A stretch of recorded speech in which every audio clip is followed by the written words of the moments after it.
प्रगुण पढ़ रहे हैं, प्रॉपर्टी ऑफ डिटरमिनेंट। ठीक है, तो पहला प्रॉपर्टी लिखिए, यदि किसी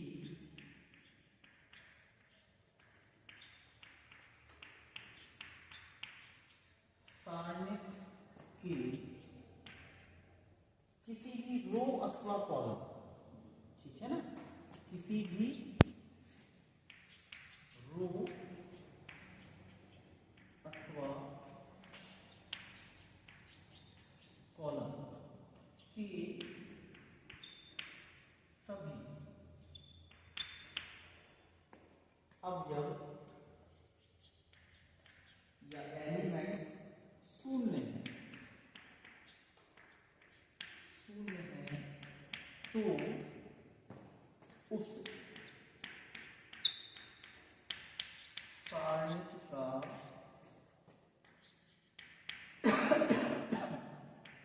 मान भी शून्य होगा। ठीक है, ये पहली प्रॉपर्टी। जैसे मान लो कोई एक सारणी दिया है 2x2 का, 3x3 का, उससे कोई लेना देना नहीं है। तो जैसे मान लो हम लिखे दे रहे हैं 0 0 0 1 2 3 x y z, तो इसकी पहली रो के सारे एलिमेंट्स क्या है? 0। तो इसे आप सॉल्व करोगे या कुछ भी करोगे तब भी इसका आंसर क्या आएगा? 0। हमें सॉल्व करने की जरूरत नहीं है।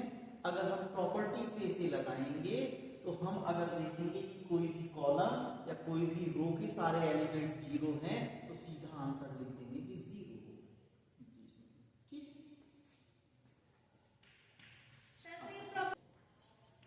दूसरा क्या है? यदि किसी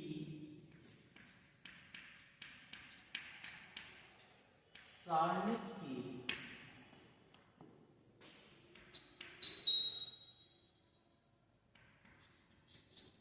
कॉलम्स को रो में अथवा सभी रो को कॉलम में बदल दें तो सारणी का मान नहीं बदलता।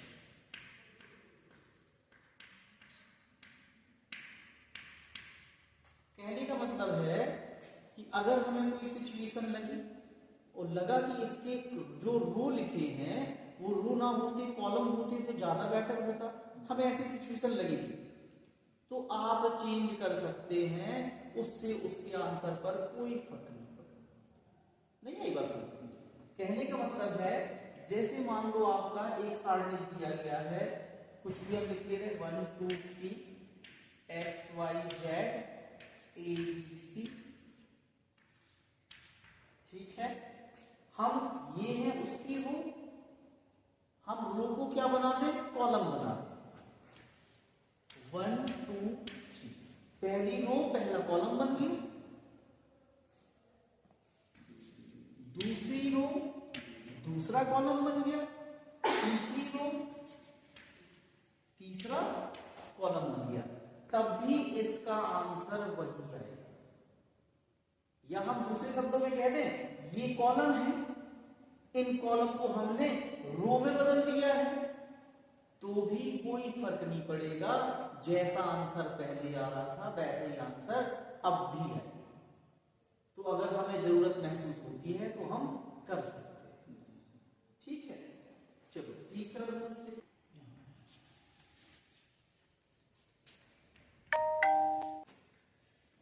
यदि किसी सारणी के दो संलग्न, संलग्न यानी जो पास पास वाले, ठीक है, फर्स्ट सेकंड या फिर सेकंड थर्ड, तो दो संलग्न रो अथवा कॉलम, ठीक है ना, संलग्न रो अथवा कॉलम को आपस में बदल दे तो उसके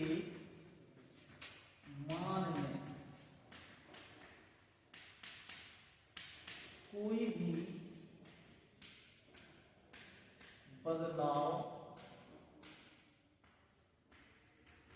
नहीं होगा, परंतु उसका चिन्ह बदल जाएगा। नहीं आई कि कोई भी हमें एक सारणी दिया है, जैसे मान लो दिया है कोई सारणी 1 2 3 x y z, ठीक है, a b c, ऐसे हमें दिया है, मान लो कोई भी सारणी दिया, हमने क्या किया, हमने इसके दो रो या कॉलम कोई भी, तो मान लो हम ये दो कॉलम्स को आपस में चेंज कर लें, जो सेकंड कॉलम है उसे हम पहला बना ले रहे हैं और जो पहला है उसे हम सेकंड बना ले रहे हैं, ठीक है ना। तो अब क्या होगा, आंसर तो इसका वही आएगा लेकिन अब चिन्ह बदल जाएगा। तो अगर हमें ऐसी जरूरत महसूस होती है कि इनको आपस में चेंज करना है तो हम खुद भी बाहर से एक चिन्ह बदल दें। अब मान लो इसका आंसर 10 आने वाला था तो अब आएगा माइनस का 10, तो हमने जब माइनस लगा दिया पहले से तो माइनस माइनस क्या हो जाएगा, फिर प्लस 10।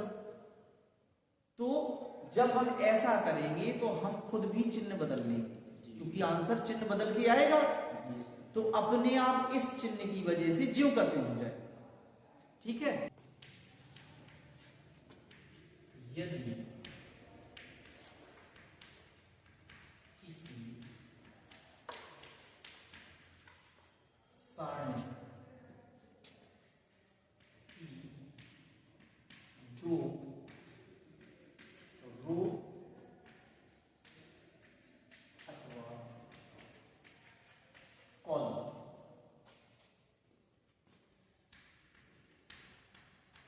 सर्वसम, सर्वसम को इंग्लिश में कहते हैं आइडेंटिकल, तो सर्वसम या आइडेंटिकल है तो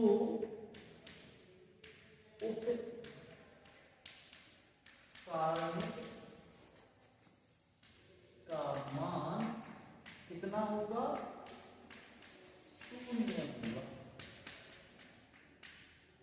शून्य होगा। कैसे, जैसे मान लो ये सारणी है एक्स वाई जेड, यहां लिखा होगा, यहां पे भी एक्स वाई जेड लिखा होगा, यहां पे कुछ अलग है, तो दो रो आपकी एक जैसी हुई, आपकी ये रो फर्स्ट रो और सेकंड रो एक जैसी है, तो इसका आंसर लगाने के बाद भी 0 आएगा।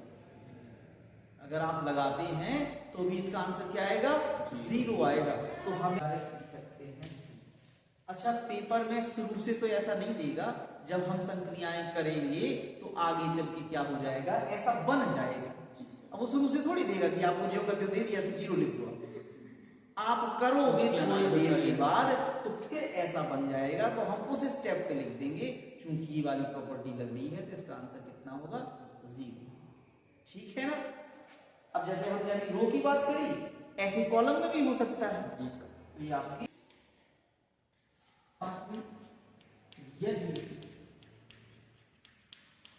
किसी सारणी के किसी रो अथवा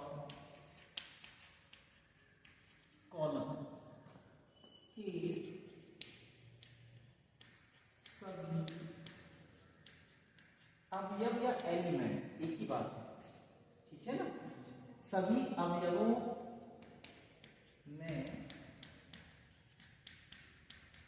किसी संख्या से गुणा करें तो उस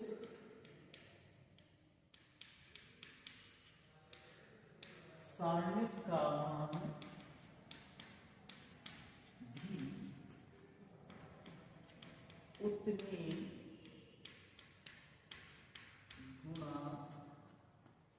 गुणा या गुना, इसे गुना कहते हैं ना, 2 गुना 3 गुना, तो वही हमने लिखा गुना, ठीक है ना। तो गुणा लिखा जाता है, गुणा उतने गुना बढ़ जाएगा। नहीं आया समझ से? जैसे मान लो कोई मैट्रिक्स है, कुछ भी लिखा हुआ है 2 3 4 1 2 3 1 0 6, कुछ भी लिखा हुआ, ठीक है। अब हमें लग रहा है कि हम इस नंबर में या किसी भी रो में या किसी भी कॉलम में 2 का गुणा कर दे तो बड़ा अच्छा रहेगा, ऐसा हम सोच रहे हैं। तो क्या होगा, जैसे मान लो पहले इसका आंसर आ रहा था डे, ठीक है। अब हमने सोचा कि इस लाइन में हम क्या कर दें, 2 का गुणा कर दें, ठीक है। तो हम कर सकते हैं, कोई दिक्कत नहीं है। हम इसमें गुणा करेंगे तो कितना हो जाएगा, 2 दूनी 4, 2 एकम 2 और 2 एकम 2। तो अब क्या होगा, अब इसका आंसर जो डेल आ रहा था वो 2 डेल के बराबर आने लगेगा। कितना आने लगेगा, उससे दुगना, 2 का गुणा किया हमने, तो अब इसका आंसर दुगना हो जाएगा। तो ऐसी स्थिति में हम पता क्या करेंगे, जितने का गुणा अंदर करेंगे उतने से बाहर भाग दे देंगे, तो हमारा आंसर जो कर देगा। भाई हमें कैलकुलेशन में ऐसा लग रहा है कि दुगना होता है, ये तो बहुत अच्छा रहता है, तो हम इसे दुगना कर लेंगे और बाहर हम क्या करेंगे, 2 का भाग कर देंगे, तो आंसर जो भी आएगा अपने आप भाग से कट के उतना ही हो जाएगा। तो ऐसा हम कर सकते हैं, ठीक है। ये 5वीं प्रॉपर्टी हो गई। अब आपकी यदि किसी सारणी के किसी रो अथवा कॉलम में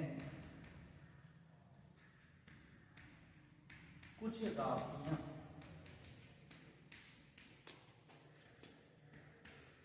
जोड़ अथवा अंतर में, अंतर मतलब घटाने में लिखी तो उन्हें उसी क्रम में जोड़ अथवा अंतर के रूप में 2 सारणियों में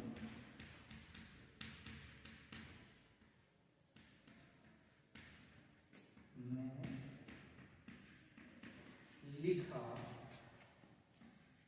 जा सकता है। देखिए इसका क्या मतलब, जैसे मान लो आपको एक सारणी दिया है, कैसे दिया है, A B C X Y Z, ठीक है, और कुछ भी ले लो 1 2 3। मान लो इसके साथ ऐसे अल्फा प्लस में, इसके साथ बीटा और इसके साथ गामा, कुछ भी मान लो ले सकते थे। ये प्लस में लिखा है, या फिर मान लो माइनस में लिखा होता है, तो हम इसे क्या कर सकते हैं, 2 सारणियों में बांट देंगे। प्लस में लिखा है तो प्लस में लिख देंगे और माइनस में लिखा है तो माइनस। तो कैसे, जैसे यहाँ है ए बी सी, ठीक है, एक्स वाई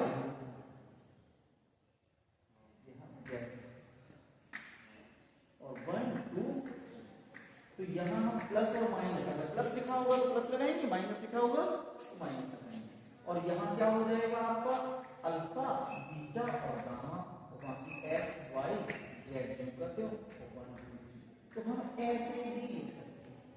तो इन दोनों का जो अलग अलग आंसर आएगा उनका योग इसके बराबर होगा। अब जैसे यहाँ प्लस माइनस लिखा है, कुछ भी प्लस में होता है या माइनस में होता तो कैलकुलेशन में हमें दिक्कत पड़ रही है, तो हम इसको चाहें तो उसी क्रम में दो अलग अलग सारणिकों के रूप में लिख सकते हैं और फिर उन्हें प्लस माइनस दोनों का अलग अलग आंसर निकालेंगे और प्लस माइनस करेंगे, जो भी दिया होगा प्लस होगा तो प्लस करेंगे, माइनस होगा तो माइनस करेंगे, तो इसका आंसर इनकी बराबर ही आएगा। तो ऐसी जरूरत महसूस होती है तो ये भी हम कर सकते हैं, ठीक है। छठवां, यदि किसी सारणी के किसी रो अथवा कॉलम के सभी अवयवों को संगत रो अथवा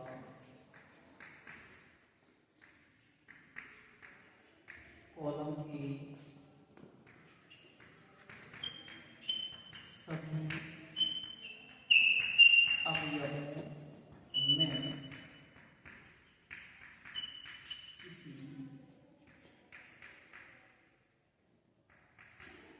राशि का गुणा कर जोड़ने अथवा घटाने से सारणिक का मान नहीं। मान लो हमने क्या किया, किसी भी रो को किसी भी रो में किसी भी नंबर का मल्टी करते हुए उसे जोड़ ले या घटा ले तो उससे कोई फर्क नहीं पड़ता है, यानी हम ऐसा कर सकते हैं। इसी नियम को सबसे ज्यादा यूज करेंगे। नंबर 2 3 6 1 2 3 1 6 3 कुछ भी ऐसा दिया आ रहे हैं या फिर इसमें से इसको हटा रहे हैं। तो अपन ने जैसे किया, ये कौन सा कॉलम है, फर्स्ट कॉलम को चेंज कर रहे हैं, तो अपन क्या कर रहे हैं, फर्स्ट कॉलम -2 इंटू सी, हमने दूसरे कॉलम में 2 का गुणा किया और फर्स्ट कॉलम में से घटा लिया। तो ऐसा हम कर सकते हैं, इससे उसके मान में कोई फर्क नहीं पड़ेगा और हमारा ये हो जाएगा कि जब भी हम ये काम ये प्रगुण अपनाते हैं तो करते क्या है, जो शुरू के रूल्स थे या तो सभी अभी 0 हो जाए या फिर छोटी कैलकुलेशन हो जाए, हमारा उद्देश्य ये रहता है। तो हम ये सब संक्रियाएं करके कर सकते हैं। तो देखो हमने इसमें से इसको घटाना है 2 का गुणा करते हुए, तो जैसे ये है 2 माइनस 2 गुणे 1, तो यहाँ देखो क्या हो जाएगा, 0 हो जाएगा। 3 माइनस 2 गुणे 2, 6 माइनस 3 गुणे 2, और ये जो कितने लिखते हैं 1 2 3 1 6 3। तो हमने ये ऐसा किया, तो ऐसा हम कर सकते हैं। अब देखो क्या हो जाएगा, 2 माइनस 2 हो जाएगा, 3 माइनस 4 हो जाएगा, 6 माइनस 6 हो जाएगा, और यहाँ 1 2 3 1 6 3। तो यहाँ देखो 2 में से 2 गए 0, 3 में से 4 गया -1, 6 में से 6 गया 0। तो हमारा सारणी थोड़ा सा छोटा हो गया। तो हम यही करेंगे, सबसे ज्यादा इसी रूल्स को यूज करेंगे। तो ऐसा हम चाहें तो कर सकते हैं।